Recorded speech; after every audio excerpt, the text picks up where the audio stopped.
We're doing good. And Jack, I don't know if How this are is the holidays going for you guys since you asked? It's a good. cold. Yeah, it's cold. We got It's to deal. cold?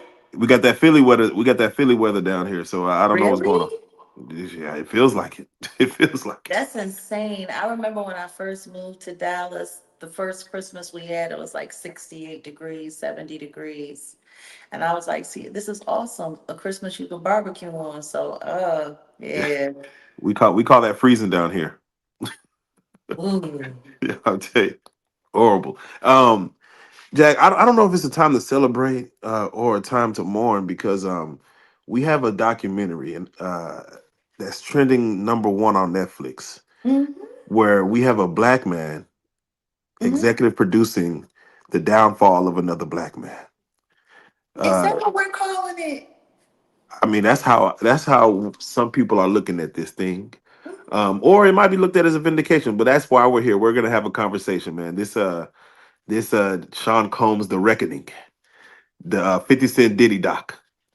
First and Mm-hmm. foremost, we've been talking about this thing, Jack, for going on 2 years now, and once again, thank you for even being, I guess you could say, a beacon during this whole conversation, as far as kind of spreading light on a lot of things that go down in the industry that the normal person may not even see or hear about that happens in the day to day.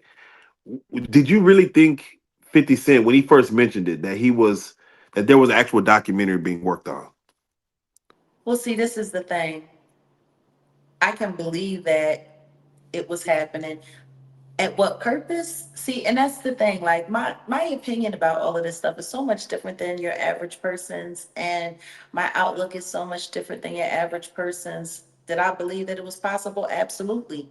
Why wouldn't he be able to do a documentary? Why wouldn't he be able to bring in Alexandria to come and put this together? Like the woman who directed this, she doesn't even seem to have a background in hip hop at all. That makes sense. Um, so it's like, yeah, it's kind of interesting. It's kind of interesting. I mean, for crying out loud, Diddy sent him freak off videos. True. Very true. He did interviews Very true. about it.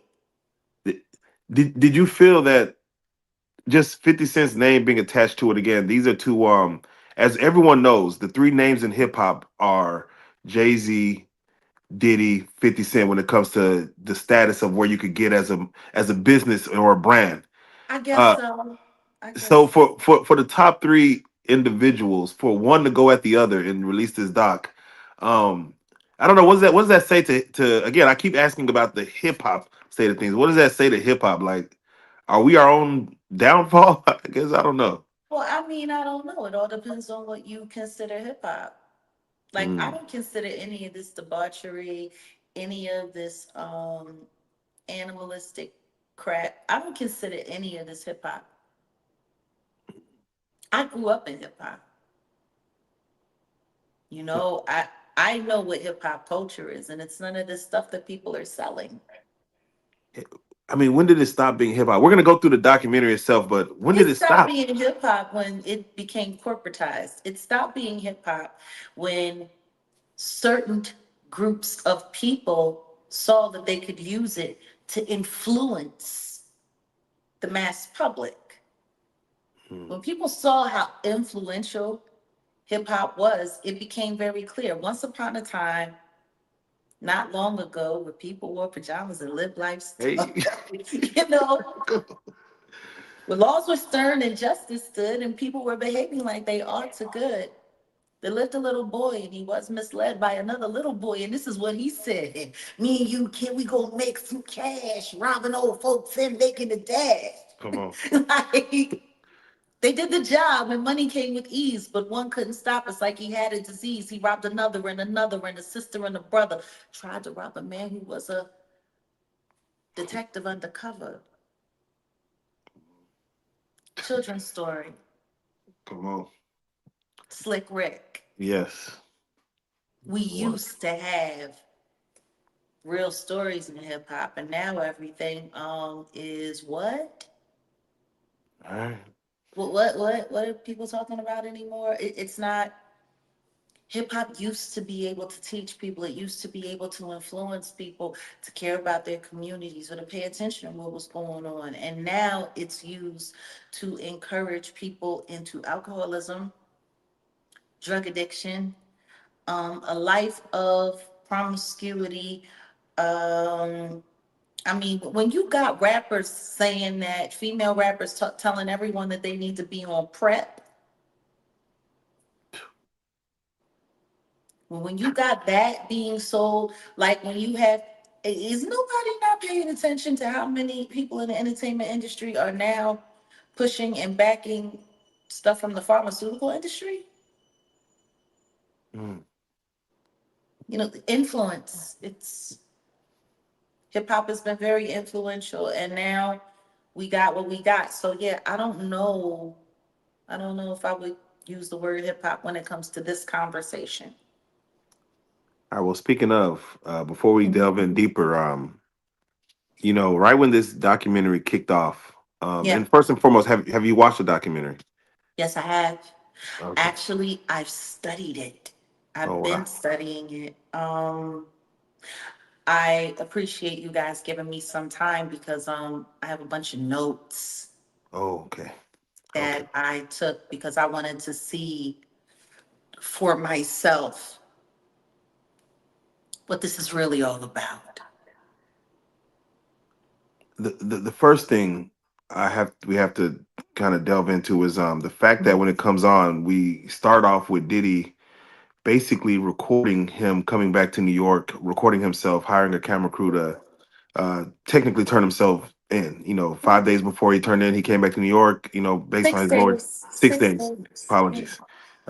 Based on his lawyer's recommendation, saying that of course, he's cooperating, but for him to be recording this, uh, Yeah, Mark Agnew Fafo, I'm calling him. yeah, yeah. Yeah. Do you think his lawyers suggest? I mean, do you think that's just Diddy hubris, or like what was that as far as him just saying, "I'm going to record this whole process I of don't. Yeah, go ahead. yeah."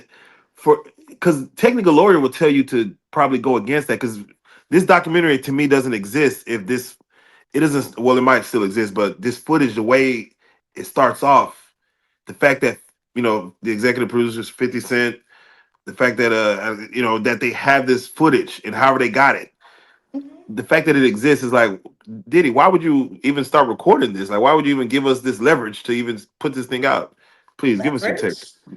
Well, yeah, I wouldn't call it leverage, but go ahead. Well, the whole point of him filming this whole thing was because I'm sure that he planned on doing his own documentary. This is an extreme narcissist you're talking about. Extreme. He's sitting there with feds an eye shot away from his hotel suite, filming his hotel room. And he's looking at them and he's filming them right back. He's literally saying in certain parts, yeah, yeah, yeah, make sure you're filming all of this because we need to get some, some cutaway shots. That's wild. That's wild. No, he was literally, I mean, did nobody pay attention to that? Oh, I saw it. I saw it.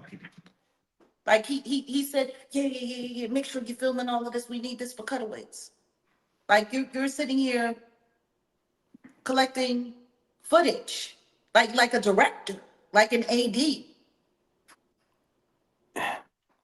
Yeah. What does that say to the cameraman that can anybody be bought, or he said the cameraman said he recorded all this for Diddy, and then of course Diddy Yeah, got locked up. So yeah. Then he got locked up and he didn't get paid. That seem a lot of people seem to have that experience Yeah, I'm telling you. dealing with Combs Enterprise. They come in and they work and they don't get paid. Oh yeah. Oh, we gonna build up to it real quick. Yeah, Uh, so he was able to sell that footage to whomever he chose. The question is, how did anybody know about it? Like that's the thing. Like that's Mm. the part that, it's so funny because people they get so excited. But when you've got a lawyer like Mark Agnafilo who is orchestrating your possible surrender, because as you heard him say in the beginning of the documentary, he was very clear. It's almost the middle of September and there's no indictment. As you heard Diddy say, I've been an exemplary client like you've asked. You said I've been an excellent client. I came here. I did everything you asked me to do. Yeah. That's what they're literally having this conversation. Yeah, in that conversation, Diddy was worried about the outlook of the public versus the The victims and things like. outlook of the public. Oh, he was worried a lot more than that. Mhm. You don't think? He Oh yeah. literally sat there and said, we need comms. He's sitting there talking like an evil dictator. We need comms. We need a way into this conversation. We're losing, he said. We're losing. Losing what? Come on. What are you losing? But the key words that he said that were so important were, we need to be able to be speaking to the potential jurors. Mm. He said, you might only be the guy that watches CNN, but there's 9 billion people in the world, and 7 billion of them are on Instagram or TikTok. We need to have control of that. He said, we need to know how these potential jurors are thinking. Mhm. That's what he said. Facts. So, what does that mean? He hadn't even been arrested yet. He hadn't even been taken into custody yet. Damian Williams hadn't come forward yet with a list of the charges that they were charging him with and what they were taking him to trial for. That didn't happen until December. Mhm. So, once again, they were losing. Losing what? Losing at what? Mm. We need we need to have control of comms. We need to make sure that we know how the potential jurors are thinking.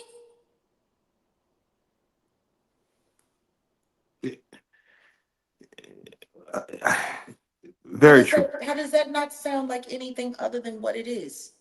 Mhm. They were looking to infect the jury pool as early as possible. They were hoping to infect the jury pool, to know, to see a lawyer sitting on the phone having a conversation with a man who was about to be charged with some of the most heinous acts known in recent history for a public figure.